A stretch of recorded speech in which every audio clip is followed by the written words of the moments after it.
This is not the video I wanted to make today, but we got down to 19.8 degrees 2 nights ago in the middle of March. I'm in Zone 8A in Arkansas. This is most likely a historic, possibly even record low for my area, and I lost a lot. I still hold out some hope, but I would imagine, based on the looks of these blueberry blossoms, I've probably lost almost all of my blueberry crop for the year. I've also lost some other crops entirely. Some, I have hope that they will rebound. I did take some actions to cover them, but when I was thinking about my blueberries, that's my biggest thing. I love my blueberries. I've had them for 14 years. Get gallons and gallons every year. When I was talking to my husband about this, he was trying to be sympathetic, but also trying to create a positive. And he's like, well, you can share about your experience. And although that was a little aggravating at the moment, I realized he was right, because when a cold front is coming through, the question that we ask a lot is, well, will my plants survive? Do I need to cover them? Do I need to panic? All of those things. All that to say, I'm just gonna take you around my garden and show you what happened after a night of 20-degree lows a couple of weeks before my average last frost date, and I'll show you what happened. First, let's look at the blueberry bushes. I have 5 here. I planted them in 2013, and the problem here is that they don't do well once they're in bloom and they get major freezes, especially below 30.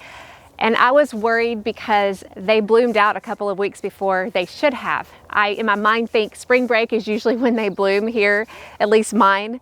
And they were blooming 2 weeks before that. The bees were all over them all last weekend.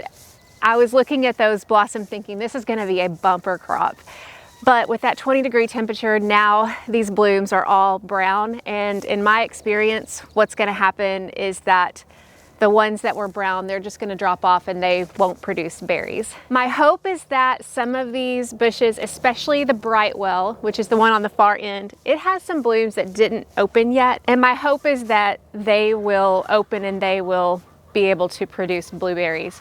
But I am bracing myself of not being able to get gallons and gallons this year. I eat them fresh, I eat a lot fresh, but I also freeze them. Like, I'm still eating them in my daily smoothies now in March when I harvested last June.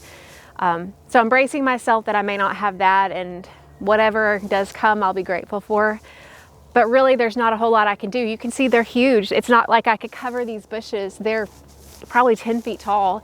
And in my experience, when I've tried to cover them before, I've just lost more in the process of covering than the freeze would have taken. So it is what it is. I really couldn't have done anything different about this, I don't think, at my scale as a home gardener. So I just have to take it for what it is. The next crop I lost almost all of were my beets. This whole bed was full of beet seedlings that I had started in my greenhouse, and I transplanted out probably 2 weeks ago, and they were doing so well. I did not cover them. I actually ran out of row cover because I was covering some other things, but I don't know that they would have survived anyway. But what was interesting is that on this side, I actually had beets that I planted from seed that same day a couple of weeks ago, but some of those sprouts are doing okay. So the sprouts made it, not all of them, but quite a few made it. I will have to replant from seed. It'll be okay, but I did spend a lot of time starting these beet seedlings indoors. So that's really frustrating that I have to replant, and I'm kind of getting a late start, but I guess I'll see if planting the beets late end up working out okay, or if I will continue to have to plant early and then roll the dice. Now we're over here with the crops that I've planted in my green stalks, and most of them look like they're okay. Several of the tiers I actually took into my greenhouse, and I heated my greenhouse, so it probably didn't get below 35 in the greenhouse in general. But some of them I wasn't able to bring in. I kept them outside. All of my onions I kept outside, and they didn't love it, but I think for the most part they will be fine. And then over here I've got my lettuces and greens. I took the tiers of lettuce and I put them in the greenhouse. They're obviously doing great. They were not bothered at all. But I did leave the tiers with my brassica greens out. They were damaged quite a bit. There are some that I think will be okay, but I did lose quite a bit of those. And then quite a bit of my arugula also does not look great, so I'll probably have to replant those. Not a big deal. Moving over here, I took my celery indoors. I knew they couldn't handle that freeze. So the celery did fine in the greenhouse. I also took my cabbage and broccoli here in the greenhouse. So if for some reason my cabbage and broccoli don't do well in the garden, I can always transplant them back out here because these look really good. Same thing with some arugula and greens, didn't do so well.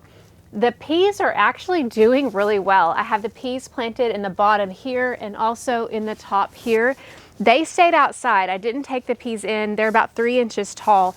All the peas in the green stalk seem to be fine. The only peas that have suffered any damage are the ones that I planted not in my green stalk, and they were exposed to a bitter wind and some of them snapped. But as far as the cold itself, the peas are doing fine. For this particular planter, I covered with the green stalk cover, so I do think that helped with the wind, and I think that enabled those peas to do fine, and then it also protected the pansies are doing okay, the alyssum's doing fine. So most of my green stalk crops are actually doing okay. I did leave my strawberries out. They look to be perfectly fine. I think some of the blossoms were probably, they're not probably gonna set fruit because it got too cold for that, but for the most part, I feel like I made it pretty well with my green stalks. So next I'm going to check out my raised beds where I covered my brassicas and my lettuce, and I'm gonna lift those up and see how they look. They don't look like they're super happy about the cold. There's just a little bit of damage I can see, but for the most part, I think they're gonna be fine. Same with the onions. I do see a little frost damage to this leaf here. That may have been from an earlier time when I had it uncovered, but I think they're gonna be fine. In this bed, I have the same plantings. These cabbages look a little bit more stressed. I still think they'll be okay, but they definitely look a little bit more stressed than the others. So time will tell on that one. All right, next I have broccoli. The thing is with the broccoli, I had some broccoli that had been struggling before this. Some of them look fine, but some of them did not. So that may have been the death blow to some of these ones in the back. I've also got clover cover crop in between. Okay, so they didn't love the cold either. Got some that are a little limpy, but none that are completely keeled over.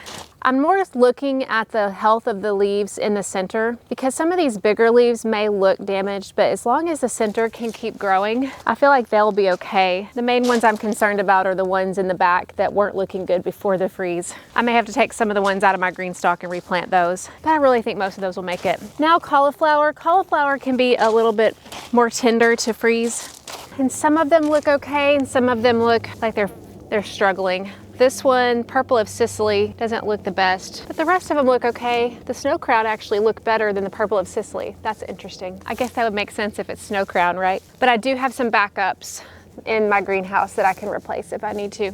And the final check that I'll have is my lettuce undercover. This final bed I have lettuce underneath, and I covered it with plastic, not necessarily because I needed plastic, but more because I ran out of floating row cover, and this is all that I had. Oh wow, it actually looks okay. Now don't pay attention to this. This is the collard greens that have started to bolt. I was getting ready to take them out in general, but I was gonna let the flowers feed the pollinators, but they ended up kind of serving as maybe a little bit of extra buffer between the plastic and the lettuce. But I'm actually pretty amazed because lettuce is typically a little bit more sensitive than the brassicas. Maybe the plastic helped hold the heat a little bit more, I'm not sure, but I'm really pleased with this. Now these are winter tolerant lettuces like Rouge de Verre and Ice Queen, Winter Density, which are going to be a little bit more cold tolerant, but they made it through 19.8 degrees, so I would say I'm pretty pleased with that. So that is how my crops fared during this latest cold snap. I hope by showing you this has been helpful for you to prepare if you have to face something similar. My next step is going to be to water these plants, especially my raised beds, really well, just because we haven't gotten much rain, and we're headed into the potentially 90 degrees in a few days. That's a huge jump for plants to have to deal with. Going from 80s down to 20 and then back up to the 80s, potentially 90. It's a lot. So I want to make sure they have all the resources they need with a good watering soon, getting ahead of that hot spell that we're coming up against. So I hope this was helpful for you. If you have had experience with your garden and with your cold snaps in your area, what you've done, I would love to hear from you. So put that in the comments, and I will see you again in next week's video, which will be something that I had planned on talking with you about before we had to deal with all of this. So I'll see you then.